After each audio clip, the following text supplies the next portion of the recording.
What's up, Heat Nation? Welcome back to another episode of the Miami Heat Roundtable. My name is Amir, joined by the entire crew today. Excited to see the guys. It's been a while since we've chatted with the entire group. So we got Trent. You can find him at Miami Heat Network.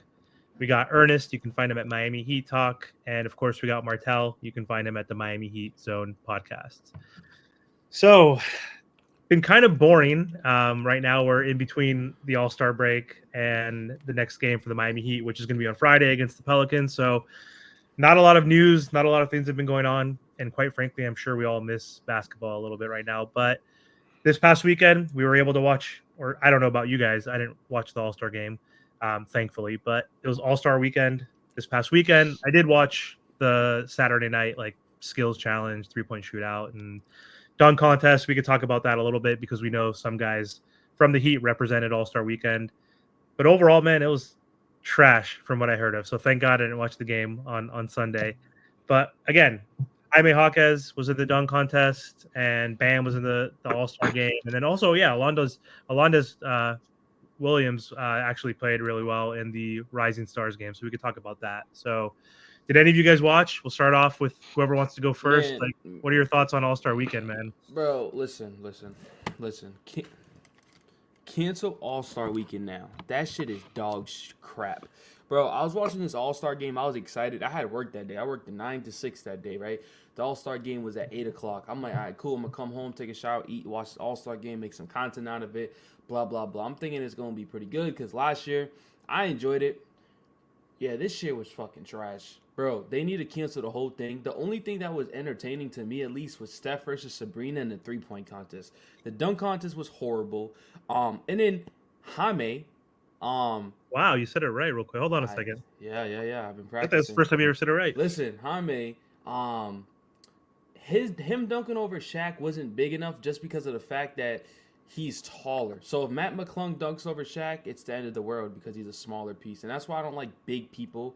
Like, well, I won't say big people, but you get it. Like the hype in the crowd is not going to be as hyped as Matt McClung dunks over Shaq because Matt McClung's like 4 feet, and then Jaime is like 6'7".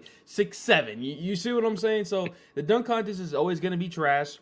They put Jaylen Brown in the finals when he should have been in the finals. The dude was horrible. I get it, it's just the star power and stuff like that. So All Star Weekend was terrible. Doc Rivers is a terrible head coach. The dude's a terrible head coach in the All-Star game, which I never knew because you have 15 superstar players and somehow you're still horrible as a coach. That doesn't make sense to me.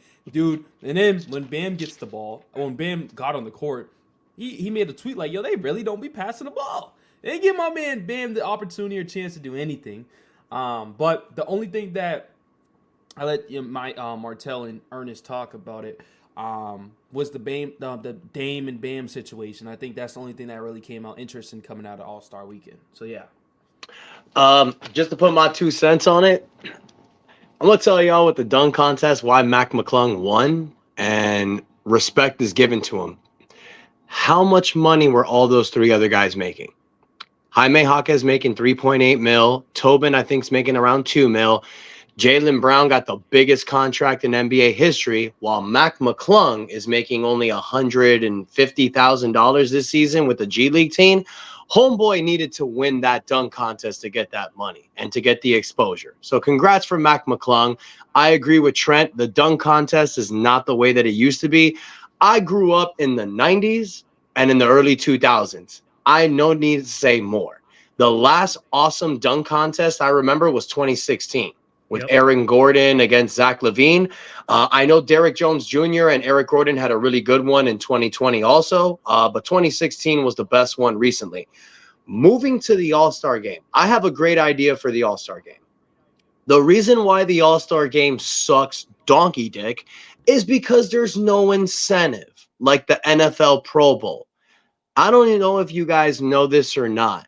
I don't know if they still do this because I don't really follow the sport that much. But I remember in the 90s and the early 2000s, I watched me a lot of baseball because the Florida Marlins was ripping ass. And I remember in the All-Star games you have the home run derby, but then you have the All-Star game. And the winner of the All-Star game gets home court advantage for the World Series. If the NBA were to change the All-Star weekend to whoever wins the All-Star game, East or West, that's who get home court's advantage in the NBA Finals. You do that, and I swear to God, we're going to have a different All-Star game every year. But they're not going to do that in the NBA because it's all about seeding. It's not fair. Like, for example, if Miami makes the NBA Finals as an 8th seed last year, and then we did the All-Star weekend the way I'm saying it, Miami would have home court advantage over Denver. So I know people would lose their fucking minds doing something like that. But if you want to make the All-Star game better, give it some incentive. Yeah, I don't know if that would work also in general because most of those players are not going to be in the finals. So most of those players that like are not going to have to try as hard because they're like, hey, we're not going to make it to the finals. So it's only going to, but it will impact a few players like Jaylen Brown, Tatum, Yeah.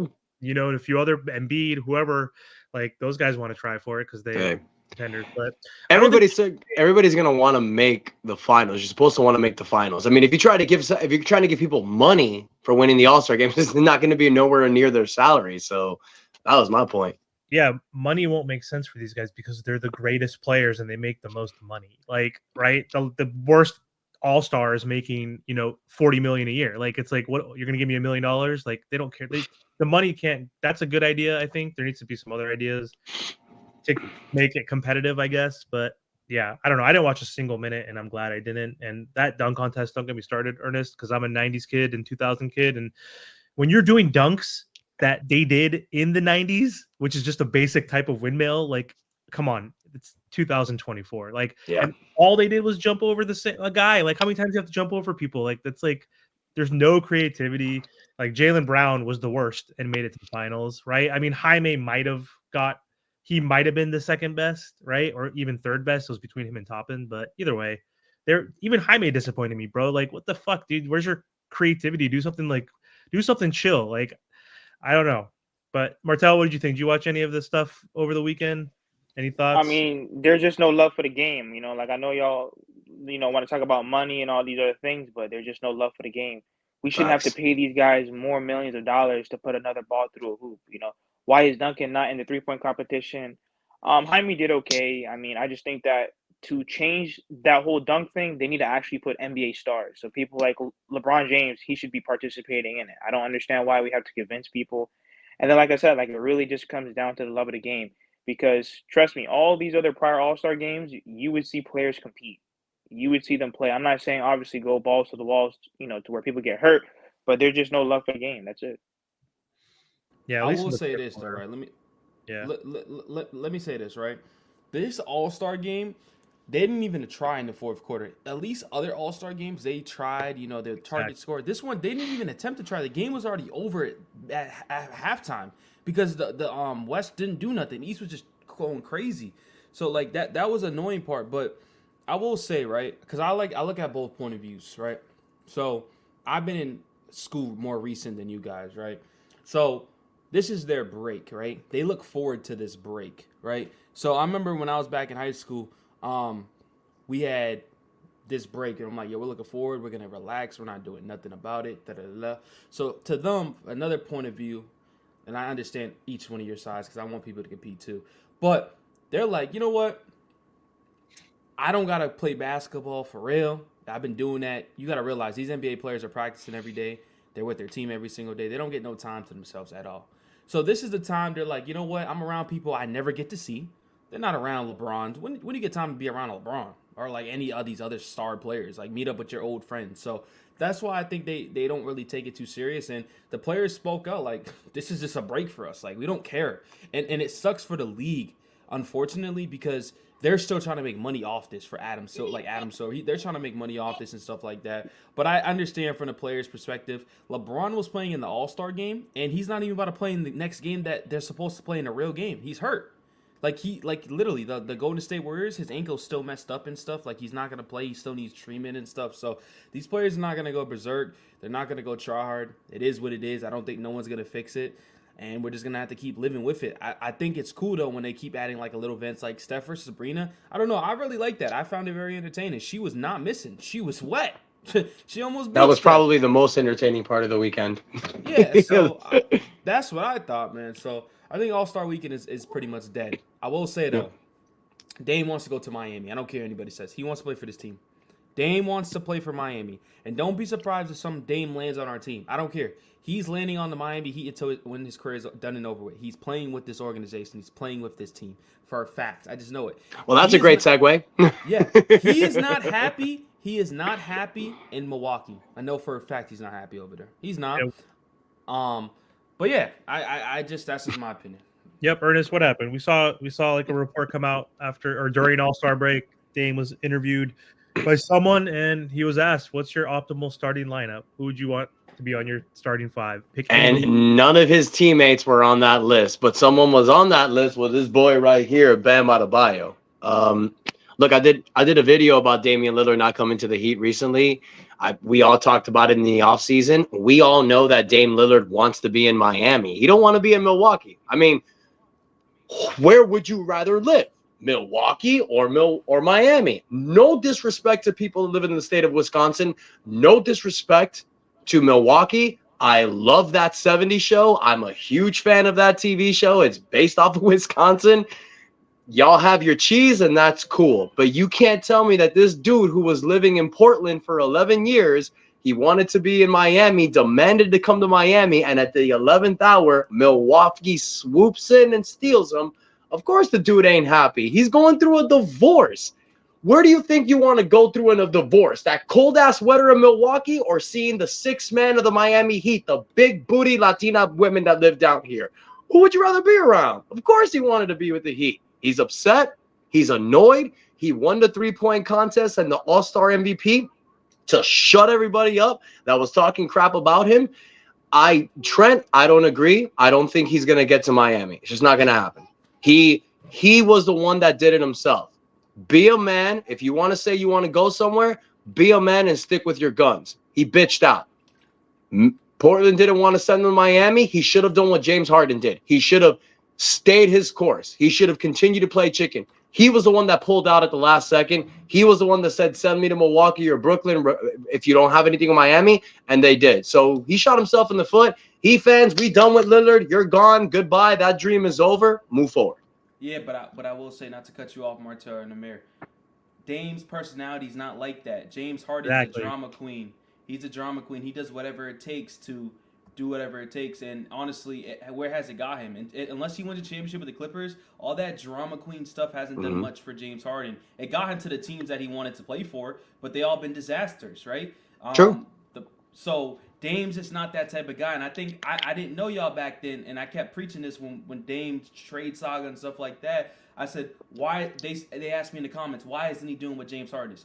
That's not who Dame is. Dame's always a stood-up guy. He's on loyalty. He's on respect. And he's about morals. That's who Dame is at the end of the day. And I think that's why he didn't do that. It's like, okay, if you can't get it. But also, we can't blame Dame also. We got to look at our front office. They played a big factor in this shit. They thought they're the big dogs. They like, if you want to play for us, you're going to come play for us, and we're going to give you whatever the fuck we want. Okay, Portland said, okay, I'm going to ship them off over here. So you got to look at the front office. You got to look at Dame, and you just got to look at whatever. It's over now. But there's several sides to it that I think it's not just Dame's fault or maybe fully Miami's fault. So we don't need to always throw the front office under the bus because yes, they piss us off. We can critique them at times, but would you want the front office of the Portland Trailblazers and the Memphis Grizzlies and all these other poverty franchises that have never won a championship? No. So it's also Joe Cronin. Like, thank you for saying that Damian Lillard is obviously a different person than shitty ass James Harden, right? So obviously James Harden has no problem burning bridges, obviously, compared to Damian Lillard. But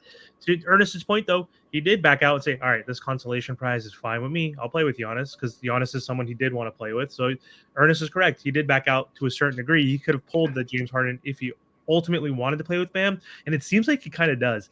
Because why would you say Bam Adebayo and not even, first off, Giannis, who's also one of the best players in the NBA, his teammate, which is funny that he left him off. But he also left off other players that are better than Bam by a mile. He left off Embiid. He left off the Joker. It's just interesting that he keeps saying that. Is he that tight with his boy that he just wants to say Bam Adebayo? Like, it's really interesting, right? So to Ernest's point, I don't know if he can get to the Miami Heat at this point because he is 34, going to be 35. It might have been too late at this point, right? It might be too late. This was the perfect year, and it all messed up. And, yeah, Dame, to your point, Ernest, showed out like, hey, I might be messing up right now, but it's a team game. It's the Milwaukee Yep. Bucks. It's not just me. There's injuries. There's coaching shit, and like he did say, hey, look, I could still shoot. I could still dominate against the best, even though that wasn't a real game. But anyway, let's switch gears out of the All-Star. Martel, what you think? Yeah, we didn't hear from Martel. That's a good Man, listen, it's all foolery. Like at the end of the day, Dame should have stuck to his word just a little bit longer. Like I think, like if he would have done that, we would have been okay. But I don't really even think we need Dame. You know what I mean? Because Dame he had multiple chances to leave Portland like in the past, and he didn't. For sure. So you know what I mean? I just think that we don't really need Dame. I think the biggest thing, which we all know, is just size and rebounding. That's what this Miami Heat team really needs. But other than that, I don't think that we need Dame going forward. I think we could have used Dame. We could have used Dame. It would have been great. Used him. Yeah. It would have been great. But I'm not gonna cry about it because think about it. Yeah. His defense has dropped off tremendously, and to be honest, yeah, he's had decent moments like in the playoffs. But other than that, and he's had pretty good teams in Portland. Like I know that we like to trash him, but he's had pretty good teams in Portland, and they were up on a lot of series versus the Golden State Warriors. So, like I said, I'd rather rock with the team that we have. It's a shame that we can't get certain players, but that's just the politics of the NBA. It is what it is. Hey, I would say this though. Let me tell you something real quick, and I want to bring this segment up real quick. Spo, I think we got to talk about Spo real quick, dog. I think I call him the greatest coach. I think he's great, but bro, Spo's actually low key holding us back, and I wanted to talk to you guys. He's holding us back in some senses. No one wants to talk about it, but he is. Mm-hmm. What Ethan told me what told me. Bam made a joke. I made a video out of it, but I think Bam's telling the truth, and I get both sides. I was like, Bam don't want to shoot consistent threes because there's nobody in the paint that can get a rebound. But what he's saying, there's always some truth to it. He pretty much says, tell Spo, show him the clip. Spo's not letting Bam shoot the fucking three. Don't tell me why, because the best centers in the league are shooting threes in this league. Cat, fucking Jokic, and B, they're all the best. I think he needs to add that to the game, but I get the other side of it too. And then Spo wants to play smaller. Like, there's a lot of little stuff that he does he nitpicks, and it's frustrating because, like, bro, stop doing all this nitpicking and let's actually do something to freaking win. Because, like, we could talk about this front office does this and that. We haven't won. That's all that matters to me at the end of the day. We got to win. And we haven't done none of that shit. So, I mean, that's just mine. I said before the season, if Bam has an offense like Chris Bosh, he's an MVP candidate. Yep. Hands down. It's not his game. I know he can hit the three, but it's not his game. And we've talked about this before. Why doesn't Bam shoot threes? Who the fuck is going to pick up the rebound when he misses? There you go. There's your answer. And that's back to Spo, though, because remember what Ethan said. About if Riley wants somebody 6'10", but Spo's like, I don't want that. I want to play a little smaller. If Ethan's But there's nobody. There's nobody. Like, that's the thing. Because we have to remember, you guys, it's not like the Heat doesn't want to pick up a big guy. Even Ethan said they do. There just wasn't anyone available. We went for Dame all off season. There was nobody else we were trying to get. There was Christian Wood. There was a few guys. They signed with other teams because Miami was waiting for the Dame situation. It blew up in our face after he wasn't available. There was nobody left. So what are you going to do? Then the buyout market. What can we get now? Robin Lopez. Is he going to play? No. Like, was Thaddeus Young or Danilo Gallinari going to play in this team? No. That's why we picked up DeLon Wright, because Rozier's hurt, Richardson's hurt, so we're going to need somebody to play those positions. I just feel that it's not like Spo doesn't want a big guy. I'm sure he'll play a big guy down there if the guy is good enough. We just don't have it.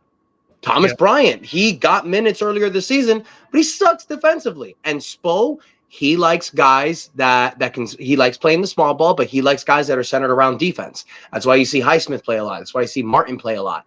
I just feel that I think Bam can shoot threes. I agree with you, Trent. It's just there's nobody that's going to grab the rebound, honestly. Ernest, let me tell you something. Denver, my fault, Amir, but the Denver Nuggets has recently just won a championship. They weren't known as the great defenders on their team. They just whooped their ass. They had better offensive players than us. Look at their whole starting lineup: Jamal Murray, Michael Porter Jr., Aaron Gordon, Jokic. Everybody could score. Bruce Brown. You just said right there, you have three guys in the front court that are all 6'10" and above. Yeah, that's true, right? But guess what? They're also very good offensive skill. Like Michael Porter Jr., don't leave him open, right? Mm-hmm. Aaron Gordon was always a proven scorer back in Orlando days. and he still has it to this day. Like that team, just like bro, I tell you guys this all the time. This is a scoring league. This is just a scoring league. That's it. Like you just scored. You just seen the All-Star game. I get it. They don't play defense, but they just scored 200 points. That's what the Miami Heat need to do, bro. And that's got to fall on guys like Tyler Hero and Duncan Robinson. Like, if we want to compete with the best in the playoffs, you need our guys that can put the ball in the hoop to put it in the hoop. And one thing we need to start focusing on the second half of the season, I saw Tim Hardaway today on the OGs podcast with Mike Miller and Udonis Haslem, and he was right. Terry Rozier needs to get this ball more in the second half of the season. They need to give Rozier more of a focal point on offense, because Tim Hardaway was right. If you center the offense around Rozier and you allow Tyler to do his 20 to 30 and get Duncan his shots, it's going to allow the pressure to come off of Jimmy. Now Jimmy can focus on being who he is, the best two-way player in the NBA, the best defensive wing in the NBA, and in the fourth quarter, the guy that'll break hearts. You let Bam do what he does. But when I heard Tim Hardaway say that today, I'm like, damn, that's a really good point. For sure. Just to counter some of the stuff you guys have been saying, I'll try to go reverse order. So defense is important, though, because the Nuggets last year, Trent, and this year were one of the only few teams like Boston that were top 10 in offensive rating and defensive rating. So they were obviously a better offensive juggernaut with Jamal Murray healthy, Yep. Joker one of the best. But like overall, they were a top 5 defense. So like I know offense matters more. It's a scoring league now, but defense still matters. And I could tell you a stat. In the last 2 weeks, the Miami Heat, in the last 8 games, we were 6-2 before the break. We were the 3rd best defensive team in the NBA in the last 2 weeks. So again, offensively, we're dog shit. We're 25th. We can't score. We're like bottom in the NBA in scoring. So defense still is important. But to your point, if we're going to win, we need to be good at defense and offense. So, of course, to what Ernest was saying about Terry Rozier getting the ball more in his hands, Duncan getting more minutes, shooting better, all that is definitely important. But also going back to the Bam three-point shooting thing, I think that's all BS. Like, if Bam wanted to shoot threes, Eric Spoelstra is not going to stop him. Like, also, we're talking about who's going to rebound. It's offensive rebounds. We're horrible at offensive rebounding, even with Bam right now down in the post. We're ranked 20th. We're 29th in defensive rebounding. That's why we always talk about we need to upgrade in size. We're 27th overall in rebounding. So who cares if Bam's shooting threes?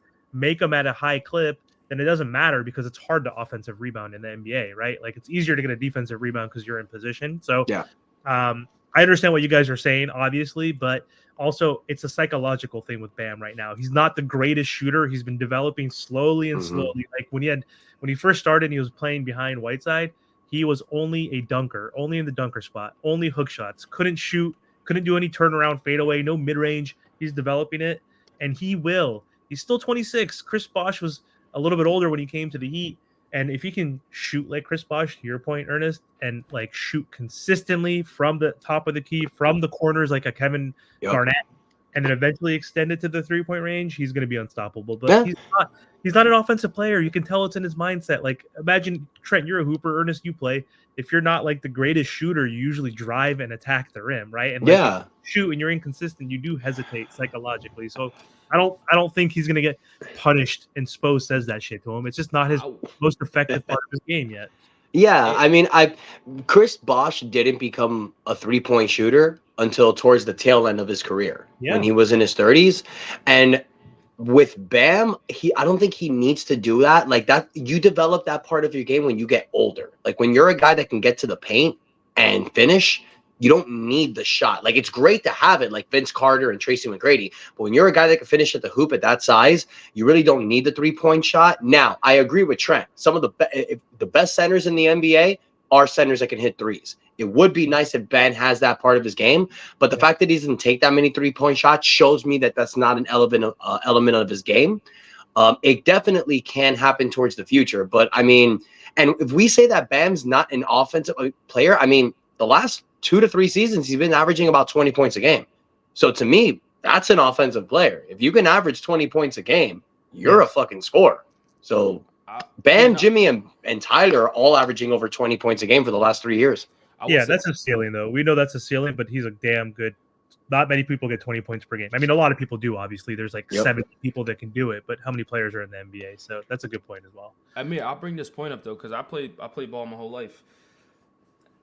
for you to get it better, you have to work on your game. So you're telling me each Yep. off season he's not working on that and then brings it to the court? That's my problem. That's the problem that I have with I couldn't use my left hand, right? So first year I'm using straight right hand. Oh, the next year I come back, I'm using my left hand. I'm not gonna use it during the off season and go into the games and be like, I'm not gonna use it. No. So like I said, it is more a Bam and thing, but I do think Spo will be like, but yeah.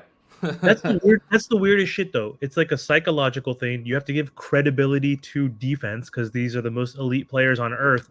Rajon Rondo, you think he's not in the gym? That guy is an NBA champion. That guy's passionate. You think Rondo wasn't working on threes? You think Draymond, who's doing insane? I can't believe he's shooting in the 40s consistently right now. But you think Draymond's not playing with the Splash Brothers in his career, trying to get better? You know, Russell Westbrook, Ben Simmons, even like these guys. Their office, we go to an office or we go to a work site and that's like our job. Could you imagine if you're like, all right, I gotta go to the office, gotta go lift some weights, I gotta go shoot a million shots, like we're in heaven, right? So like they're trying, but there's different elements, right? There's just some players just can't shoot like a Steph Curry, and I don't even want to say Steph Curry, like some people just can't, like a Rajon Rondo like never got much better at shooting. So it's a weird thing. It's like a psychological thing, but then also you have to give credit when the lights shine. There's that element. There's different variables. But anyway, this was good that we hopped on because, again, we didn't know what the hell we were going to really talk about. Because individually, it's harder when there's no games going on. But, like, when we get together, this was fun. Like, we just shoot the shit and we start talking about the team and we think about different things, which is good. So I'm happy that we were able to hop on today and give you guys just a quicker, I guess it's not a quick video. It's 26 minutes. We're at 26 minutes, but this is a shorter video for a roundtable. But we will definitely get back to you soon once the NBA starts on Friday. We have a 4-game road trip that's going to be super important, playing against the Pelicans, the Kings, the Nuggets, and the Trailblazers. So we need one.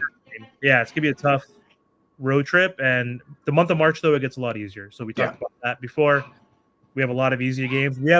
I think we have like the 5th or 6th easiest schedule for the remainder of the year. So that should be music to our ears, and hopefully we get healthy in time. But also, do you guys know if Jimmy Butler is playing and Terry Rozier? I don't think I saw any. No updates. No updates are given yet. I think they're questionable right now. I know Richardson's out.